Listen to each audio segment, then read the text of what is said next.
Abonnez-vous et cliquez aussi sur la petite cloche de notification pour ne rien rater de nos prochaines vidéos. N'oubliez pas de partager aussi la vidéo et de la liker. Avant de passer la parole aux différentes mains levées, je vais quand même lire des questions qui ont été posées par des internautes bien avant la réunion. Je vais transmettre ça à Monsieur le Président. Il y a en tout environ 6 questions. La première, quand est-ce que le gouvernement légitime aura une branche armée? Quand est-ce que le gouvernement légitime aura une branche armée? Dit tout à l'heure Oui, que ce combat-là, oui, nous ne souhaitons pas du tout intégrer la violence armée. Notamment, quand il parle de ça, ça suppose que vous avez une branche armée à l'extérieur. Et donc, la mission serait d'envahir, d'aller nettoyer les curés. Non. ouais. C'est la solution de facilité. Le commandant Olivier m'a parlé tout à l'heure. Je dis l'armée, du plus haut soldat du plus haut gradé jusqu'au soldat, donc subalterne, est au fait que le 22 février 2020, il y a eu une alternance au sommet, au Togo. Je sais aussi que c'est un carteron d'officiers qui bloque toute l'armée et qui ne souhaitait pas du tout, de toute façon, que l'alternance advienne. J'écoute les soldats, j'écoute les sous-officiers, j'écoute les officiers. Tous, je dis bien tous, dans leur grande majorité, veulent l'alternance. Et donc, ce combat, c'est celui de David et de Goliath. Personne n'imaginait que le petit David pouvait terrasser Goliath. Le combat, il est purement spirituel. C'est à Dieu que nous laissons le parachèvement de cette lutte que lui-même a commencé. Merci. Je dirais ceci. S'il n'y avait pas un dispositif militaire impressionnant dans toutes les préfectures, il y aurait eu un soulèvement avant l'investiture.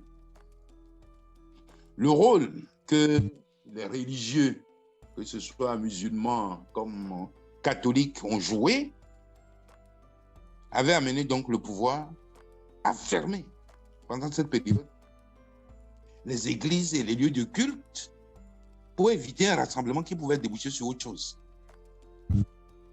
Alors je rassure celui qui a... Nous ne sommes rien, mais nous sommes des instruments au service d'une cause qui transcende. Ce que nous avons fait jusque-là, ce n'est pas par notre force, ce n'est pas la volonté de Dieu. N'oubliez pas que de toute façon, tout cela, nous l'avons conduit sous le magistère de Monseigneur Philippe Fanako Bojoro. Et que, je répète, l'alternance est déjà là. Sa concrétisation arrive. Je peux développer. Les gens crient dans le pays qu'ils ont faim. En un moment donné, ce n'est pas exclu. Tant que personne de toute façon n'intervient pour organiser quoi que ce soit, vous verrez les gens dans la rue pour dire que nous voulons le départ de fort et nous voulons que le pouvoir soit transmis à celui qui a réellement gagné. Voilà ce que je peux dire en ramassé, en résumé, pour répondre à la première question. La deuxième, on va aller vite.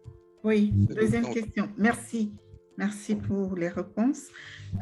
Deuxième question. Est-ce possible que ce genre de rencontre, c'est-à-dire ce qu'on fait ce soir-là, soit périodique pour donner plus d'efficacité à la lutte.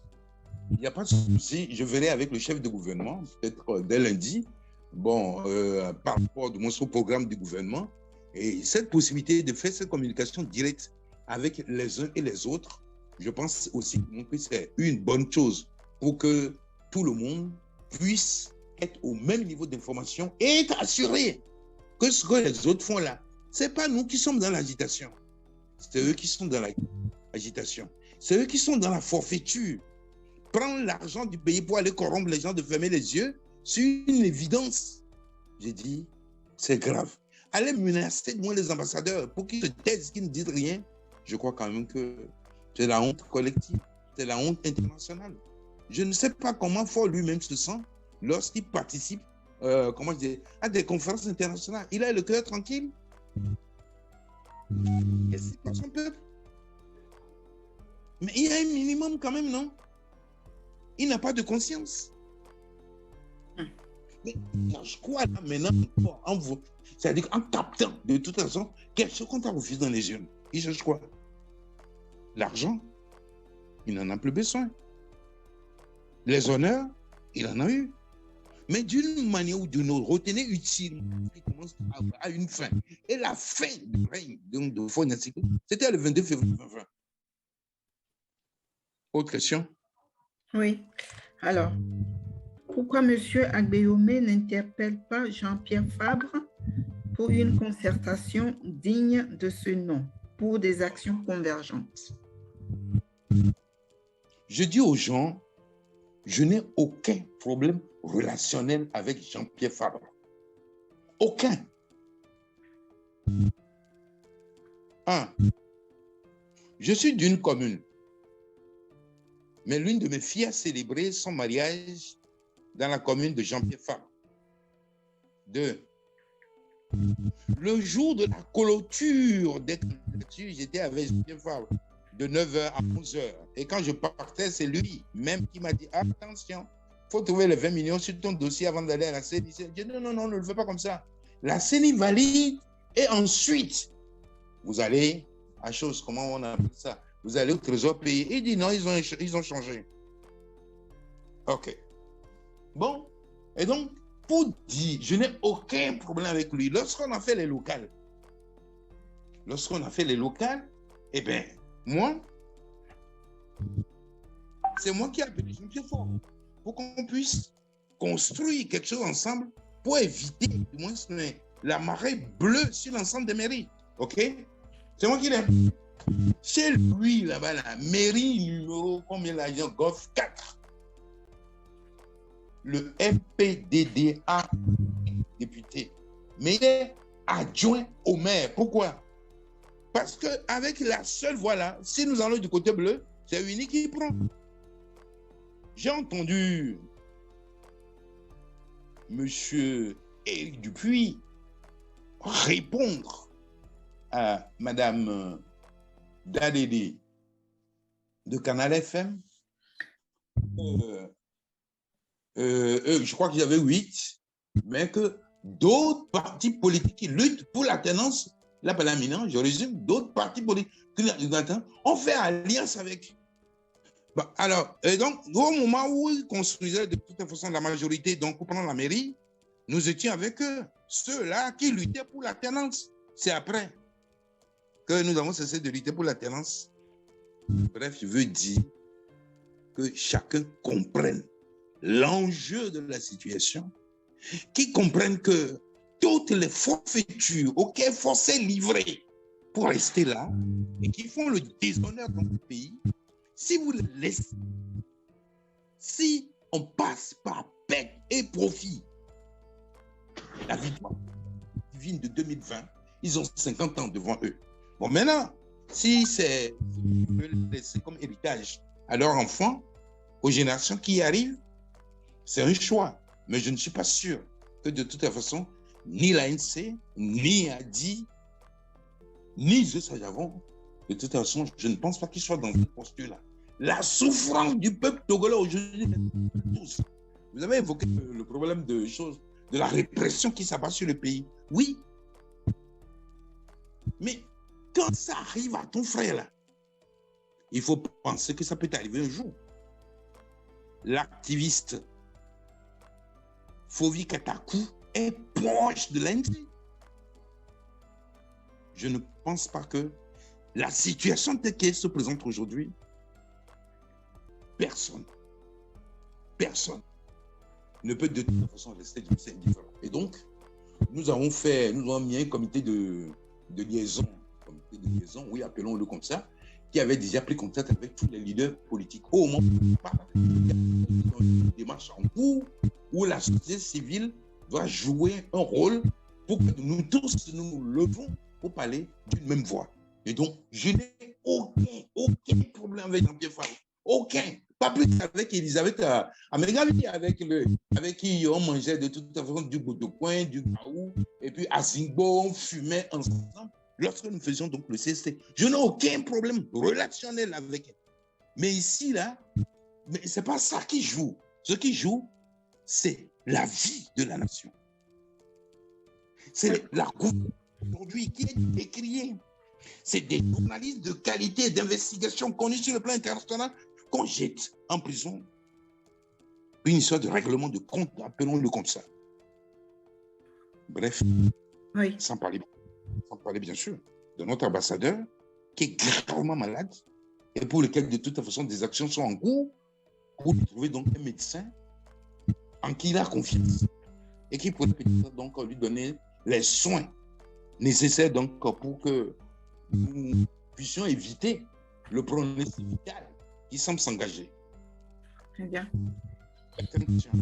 Merci. Il y a une autre question. Allez-vous ajouter d'autres postes ministériels et comment faire pour postuler un poste?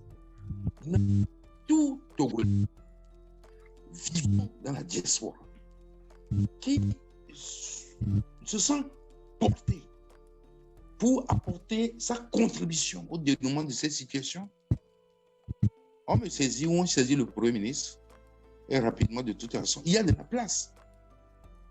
Si on n'avait pas mis le gouvernement en place là, avec quel instrument nous allons travailler? Nous nous organisons aujourd'hui, c'est parce qu'il y a eu des hommes et des femmes qui se sont portés volontaires. Vous étiez à Paris, vous étiez à Bruxelles par 2 fois. Il y a des actions qui sont menées un peu partout dans le monde, dans le sens de faire reconnaître la victoire du peuple togolais. Mais il y a trop de cris faux en écriture, imiter la signature des partenaires et prendre de l'argent pour aller blanchir cela. Je dis, c'est gravissime. Je n'ai jamais entendu un peuple se livrer à une telle criminalité. Voilà, donc pour la 4e question. La 5e et la dernière. Oui, alors, est-ce que vous vous êtes rapproché de la Russie et de la France? Vous savez, on fait beaucoup de choses. Et donc, comme c'est en matière de diplomatie, je ne peux pas restituer les éléments qui structurent les résultats que nous avons eu autant au niveau de la France qu'au niveau de la Russie. Moi, si je prends par exemple, bon, pour la France, vous avez vu l'ancienne directrice générale donc, du FMI, de RFI, a pris faire cause pour nous. Mélenchon, qui est candidat, a pris faire cause pour nous. Monsieur Nadeau a pris faire cause pour nous. Monsieur Bruno Fuchs, qui est le vice-président de l'Assemblée parlementaire francophone, a pris faire cause pour nous. Mais tout cela, pour que ça arrive, il y a un travail qui se fait. Au jour d'aujourd'hui, Macron est en difficulté par rapport à l'opinion politique française. Le DRI est en difficulté. Lorsque, comment il s'appelle, le député Nadeau a demandé à Le Drian, donnez-nous la copie du courrier que vous avez envoyé. Il a dit que ça relève donc disons, de secret défense. Mais ce qui circule là, c'est quoi? Il n'y a aucune trace de félicitations, ni à Bruxelles, ni en Allemagne. Combien faut racheter tout ça? Pour reprendre l'expression de Kofi, il faut racheter son pouvoir. Combien il a payé? C'est pas la honte, ça? souffle. Et tu vas payer des gens pour qu'ils ferment les yeux. Vous savez, je n'ai pas été beaucoup à l'école. Et je n'ai pas fait 20 ans au gouvernement comme certains tribalistes là. Mais le Conseil des ministres est un endroit sacré. Vous avez vu un jour au Conseil des ministres en France des experts étrangers qui viennent siéger au Conseil des ministres en présence du chef de l'État? Strauss-Kahn siège au lieu sacré, le plus sacré en matière institutionnelle au Togo. Il y a un autre là, je crois qu'il est professeur là dans une université en Afrique du Sud, qui est très fréquent aussi à Lomé, lui aussi siège. Mais quand je regarde des choses comme ça, il dit, mais on est où là? On est où? Strauss-Kahn, avec son expérience, il a siégé dans le gouvernement de France. Est-ce qu'il a siégé dans le gouvernement de Macron? C'est mieux. Dans le gouvernement de Macron? Mais s'ils ont des expertises, ils n'ont qu'à les apporter au ministre. Mais on ne les amène pas en conseil des ministres avec caméra. Ça veut dire aucun Togolais n'est aussi brillant, n'est aussi intelligent que lui. Et que c'est lui seul qui a la science infuse, qui va montrer en fois comment on fait. Ou c'est parce que, bon, il a été au FMI. C'est une façon de ridiculiser l'élite togolaise. Je ne sais pas si vous en rendez compte. Je demande à toutes les élites, réveillez-vous. Réveillez-vous et préservez la fierté et la dignité de votre pays. Nous n'avons pas le choix. C'est fini là, de toute façon que oui, j'avais l'habitude de faire à tel score. Aujourd'hui, je suis... Ceux qui ont déserté Jean-Pierre Fabre, ils sont partis voter pour Fort. Dans l'analyse simple. Ils sont partis là. Les 32% qui lui manquent là sont partis chez Fort. Vous avez vu un musulman manger de la viande de cochon? Mais gars, il ne faut pas qu'il y ait un conseil d'administration complotiste qui confisque la souveraineté du pays. Les Togolais, des femmes, des villages, des hameaux ont voté pour l'alternance le 22 février 2020. Voilà. Je réinterviendrai. Oui. Likez la vidéo si ce n'est pas déjà fait. Laissez aussi votre point de vue en commentaire.